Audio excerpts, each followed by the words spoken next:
Vamos ver aqui, o Malafaia disse que o Bolsonaro chorou quando estava perto de ser preso, né? Que coisa. Vou mostrar conversas, porque eu seria leviano.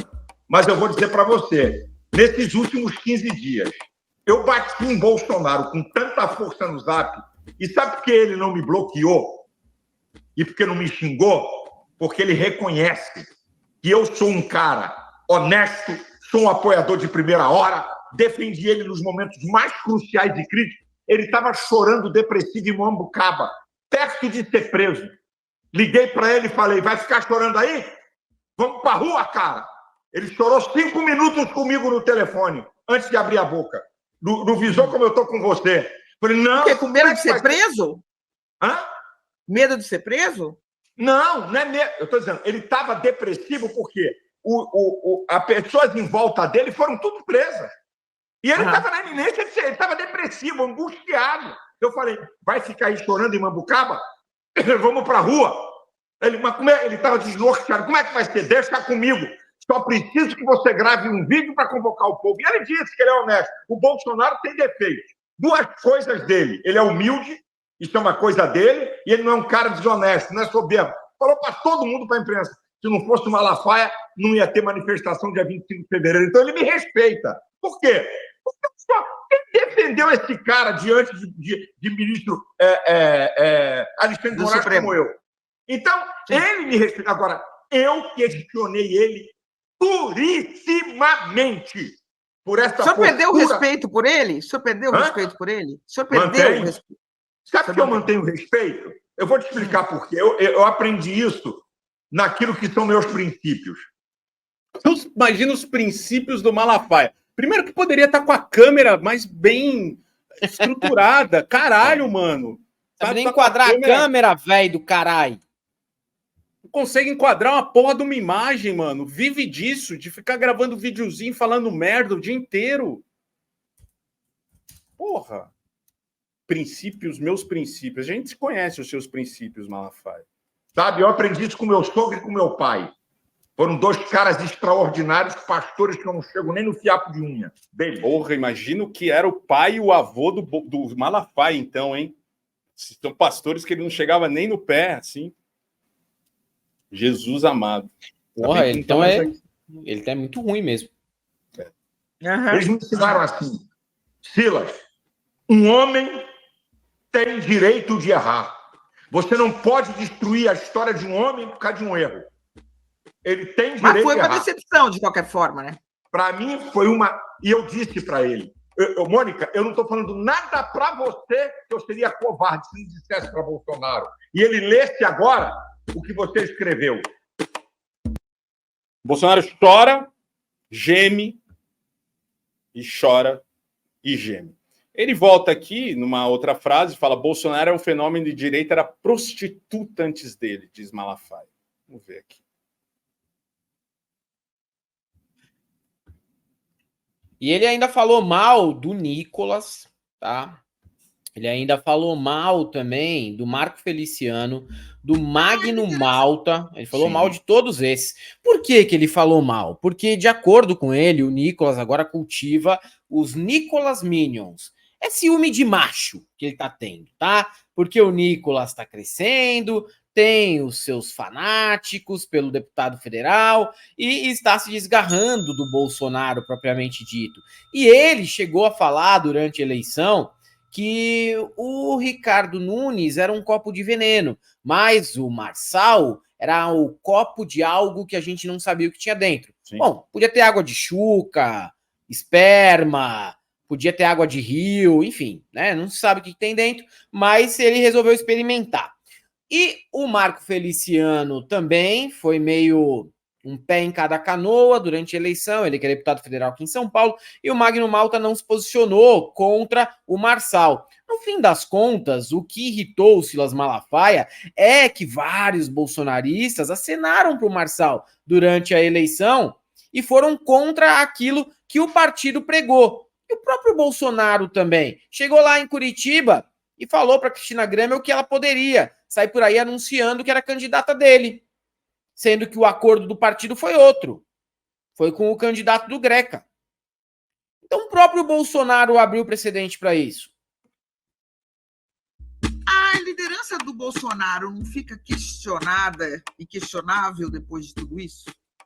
Olha, eu ainda digo para você que Bolsonaro é um fenômeno. Você pode falar o que quiser.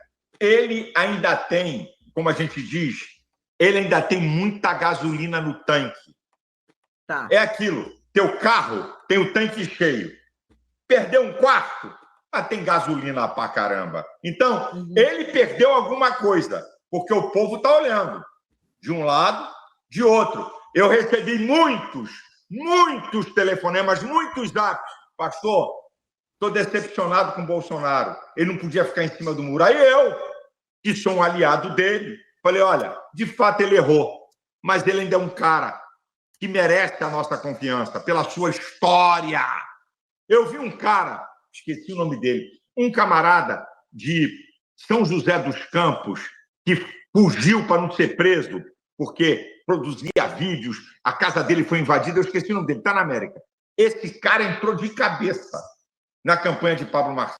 Tá na América, todo vagabundo covarde foge para os Estados Unidos, né? É impressionante, Sim. Né? Foi o Bolsonaro que foi para lá, né? Também, né? Uma coisa, outra coisa, outra coisa. Né? Alan dos Santos, Ana Paula Henkel. Eu achei que o Superman também tinha ido, não, mas ele está aqui no Mas Brasil. Eles estão aonde? Na Flórida? Todo mundo na Flórida, né? Não é um momento muito propício, não, né? Tem um furacão ali, né? Acontecendo. Quem sabe, né? Vamos lá. Ele tem muita força em rede social. Na sexta-feira, né, no sábado, ele fez um vídeo. Disse assim, ó, pode bater o pau, pode falar o que vocês quiserem. Quem quiser votar em Marçal, vota. Quem quiser em Bolsonaro, vota. Eu só quero pensar. Eu só quero analisar. O que Pablo Marçal está fazendo? Você sabe o que o Pablo Marçal falou para vários? Vamos construir uma nova direita. Aí esse cara disse assim, como é que você vai pensar numa direita e tirar Bolsonaro da história? Não pode. A história da direita passa por Bolsonaro, porque pela primeira vez a direita se posicionou como direita. Porque antigamente a direita era uma prostituta. Agora não, você tem a direita prostituta e você tem a direita que se posiciona. Isso foi Bolsonaro. Você não pode jogar isso fora.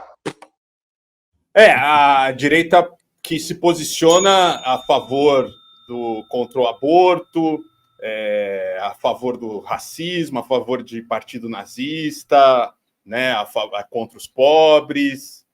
A direita realmente agora abriu. É o que ele quis falar, é a pauta de agenda de costumes, né? Que é o que os igrejeiros pregam e que parte da direita, a extrema-direita prega sempre, né? Só ver como é que foi eleito Lucas Pavanato aqui no Brasil, agredindo trans. Só isso, contra os trans, as trans. Exatamente. E olha só, a direita e uma parte da esquerda derrotista diz que a gente tem que largar algumas pautas, porque a Dona Maria hipotética, né? Aquela Dona Maria e o seu João hipotético estão preocupados com asfaltamento de rua, vaga no postinho de saúde do bairro. É mesmo? Então como é que vocês me explicam que a direita fez o candidato mais votado com uma campanha pautada apenas em propostas transfóbicas? Quem é que está falando de trans o tempo inteiro? É o candidato de esquerda ou é o candidato de direita?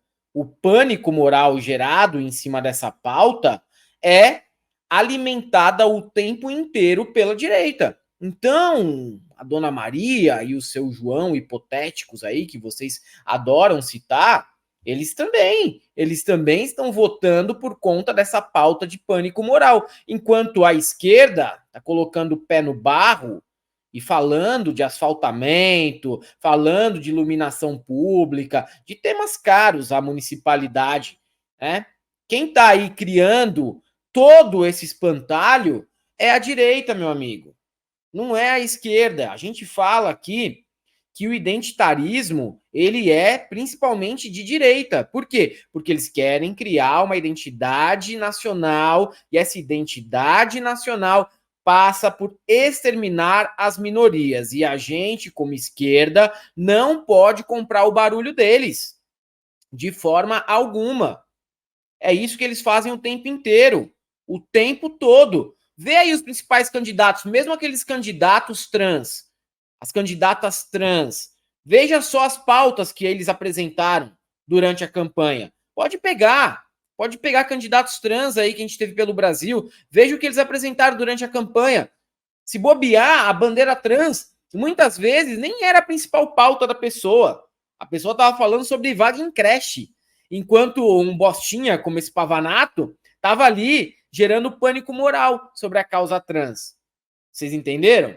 Não adianta falar, a gente tem que largar as nossas lutas, nossas bandeiras, não sei o quê. Não, meu irmão, tem um recorte populacional gigante, que está em cima disso o tempo inteiro, tá? Enquanto a gente aqui, defendendo as causas mais justas possíveis, ainda somos criticados. Ah, tá vendo? Não fez tanto vereador, porque... Não fez tanto vereador porque os caras estão irrigando prefeitura de tudo quanto é canto com dinheiro de orçamento secreto, emenda PIX, entendeu? Os caras têm a cidade, os caras têm os empresários da cidade, os ruralistas da cidade, a política nos interiores se dá de outra maneira. Você tem prefeito do PL, que é da base governista do Lula, hoje em dia, tem mesmo, tá?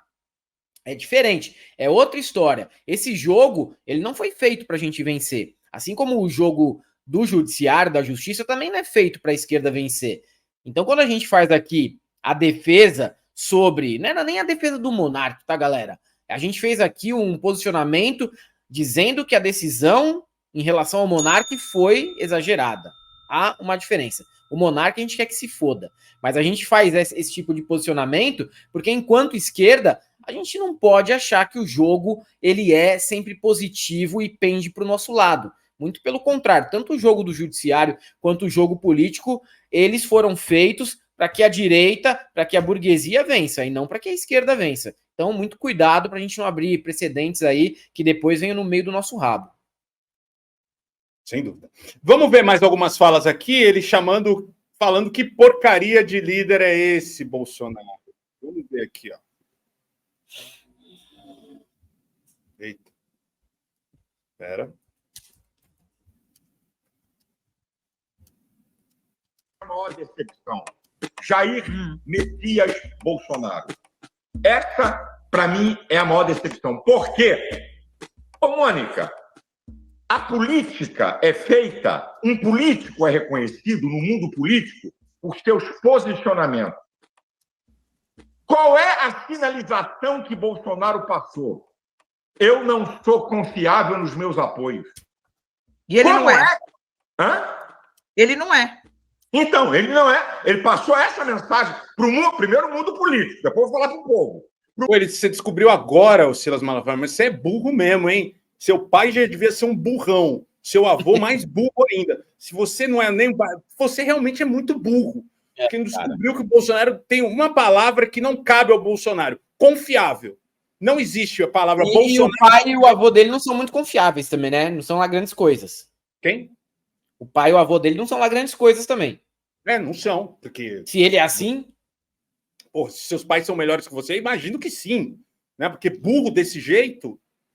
Confiar no Bolsonaro, achar que o Bolsonaro não dá facada nas costas dos aliados, é isso que ele fez a vida inteira.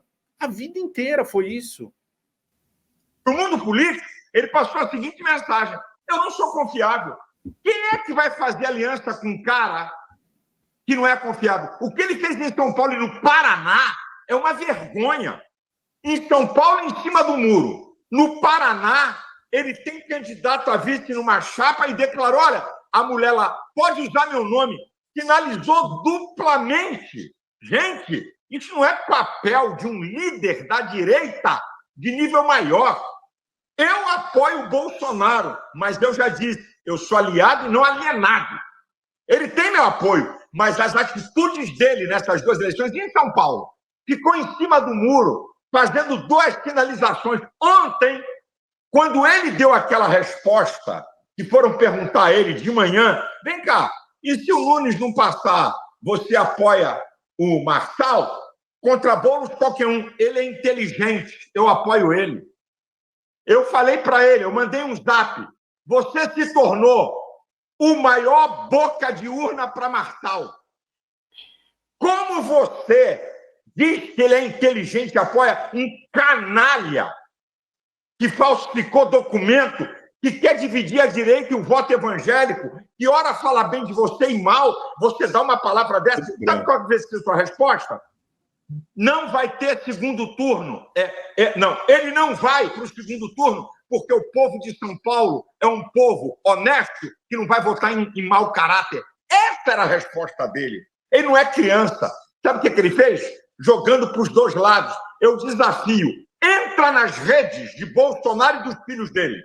Entra na rede. Não tem uma palavra sobre São Paulo. É como se a eleição de São Paulo não existisse. Que porcaria de líder é esse? Agora, como é que o senhor define a atitude dele? Covarde, desonesto? A atitude dele, covarde, omisso, se baseia em redes sociais, não quer se comprometer, fica em cima do muro, sabe? Para ficar bem, sabe com o quê? Com seguidores. Fica bem com seguidores. Então, por isso... Aí ele descobriu outra grande farsa aí do bolsonarismo, né? Eles só querem ficar bem com os seguidores. É mesmo? Pô, o Nicolas, nunca percebi isso. Gustavo Gayer, nunca percebi Carla Zambelli. Não, achei que eles estavam falando com o povo, com a população. Ah, eles estão falando só com os seguidores deles? Porra, Silas Malafaia, mas você é muito ingênuo, hein? Eu começo a ter dó do Silas Malafaia, Helder. Cara, eu sou um velhinho ingênuo. Não é possível. Rubinho Malafaia teria que ser o nome do Silas. Eu não gosto de piada com o Rubinho, mas tá atrasado, hein, Silas? Se estivesse assistindo a Galãs Fez, a gente fala que essa galera só faz vídeo para lacração na internet. Eles arrebanham os eleitores pela internet. Eles não estão preocupados com o eleitor, com fidelidade partidária. Hoje em dia, eles não precisam mais do mito. Eles não estão preocupados nem com o mito. Mito é passado, eles estão atrás de outros mitos, ou até de virar o próximo mito, como é o caso do Nicolas. Você acha que ele não quer isso? É que ele não tem idade ainda para certos cargos. Ele ainda está ali colhendo, né, um pouquinho do seu capital político. Ele já plantou lá atrás, está colhendo. Mas o Malafaia demorou um pouco para entender, né? Não gosto de piada com o Rubinho. Rubinho foi 2 vezes vice-campeão. A gente sabe a conjuntura que o levou a não ser campeão. Tá? O Brasil, mais uma vez sim, aí. Hoje sim, hoje não. O Brasil sendo oprimido pelas forças do capital, na Fórmula 1 também. Então, mas vou abrir mão aqui para falar. Pô, atrasadíssimo, hein, Silas? Atrasadíssimo. Muito. Por isso que eu elogio Tarcísio. Essa é a posição de um líder. Líder não fica atrás de seguidor. Líder, a palavra líder vem da língua vinque. Significa o Viking? Ving? Que língua é essa? Língua Isso não é Star Trek? Isso é Star Trek, hein, cara? Não é isso? Acho que é. Klingon. Capitão de um navio, o cara que dá rumo. Como é que um líder, o cara foi presidente da República, é o líder, é o maior líder da direita, ô Mônica. Eu estou falando verdades aqui, você sabe e conhece. O maior líder da direita dá sinais dúbios, confusos, sabe? Quem é? Vou apoiar? Nunes? É Marçal? O que foi esse finalzinho ele fazendo assim? Conhece? O maior líder, sabe? Quem é? Vou apoiar? Nunes? É Marçal? Falando verdades, mas ao mesmo tempo passando aquele atestado de que tá com medo do Pablo Marçal roubar o eleitorado dele. Ele falou algo sobre o Marçal que é muito roubar importante. Os dízimos também, né? Principalmente. Roubar os dízimos. É muito importante, Bessi, porque ele detectou algo também um pouco tardiamente, né? Como a gente está falando aqui. Falou, o Marçal, ele conhece a linguagem do evangélico, diferente do Bolsonaro. Nossa, Silas Malafaia. Mas a gente falou isso em 2018. que talvez um dos únicos pontos positivos do Bolsonaro é não falar em linguagem evangélica, não gostar de evangélico e só acenar para os evangélicos porque ele precisa do voto. Porque evangélico ele não é. Se fosse, a gente estava mais fodido. Mas ele não é evangélico, graças a Deus. E o Pablo Marçal tem postura de pastor e tem linguagem de evangélico, apesar de não ser pastor. E como o próprio Malafaia disse, é provavelmente um psicopata, né? Que tem bastante carisma e inteligência para controlar e manipular a massa que o segue. Não que ele seja inteligente, assim, de sentar na mesa e conversar sobre os assuntos que interessam a nós aqui, 13 mil pessoas que estão nos assistindo. Não, ele não vai sentar e conversar com você sobre série, sobre cinema, sobre história, filosofia, música. Não é esse o ponto. Isso ele não sabe. Ele tem inteligência para manipular o idiota propenso a acreditar em coach. E fica muito claro também que é um aceno ao Tarcísio, né? Toda essa retórica, toda essa adjetivação aí com o Bolsonaro, covarde, não sei o quê, ele mete o Tarcísio no meio. Esse sim, um líder, tal, né? Uma parte da direita, Helder, quer transformar o Tarcínico e o PSD com o Kassab quer se tornar o que era o PSDB lá atrás.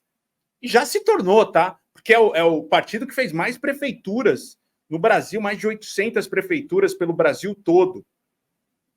E eles querem transformar o Tarcínico num cara que a galera que do PSDB votava. Talvez essa galera não exista mais depois do surgimento do bolsonarismo, mas o Tarcísio é essa pessoa. Tá? E não é um cara que vai combater até o Bolsonaro, porque o Tarcínico, ele pegou na frente ali, ele puxou o Nunes para o lado dele, e eu te digo que se não fosse isso, talvez o Nunes não iria para o segundo turno. O Tarcínico, não lembro mais o nome dele, Tarcísio, puxou o Nunes para o lado dele, né, nas últimas semanas ali da campanha. O Tarcísio pode ser essa figura que em 2030, né, ele mesmo falou que quer ser reeleito governador de São Paulo no próximo mandato, mas que em 2030 seja o nome daquela... Não sei nem se existe mais, né, Helder? Aquele centro-direita, né? Que foi todo mundo para o extremismo, né? Então, eu não sei se seria um nome que caberia aí para... É um cara que é considerado por parte da extrema-direita, da direita, do centro. Tem até gente que flerta ali com a esquerda que acha ele um bom gestor, que eu já conversei. Está fazendo uma boa gestão, sabe? Tem se veste aí como um bom gestor, né? Desde quando era ministro do Bolsonaro.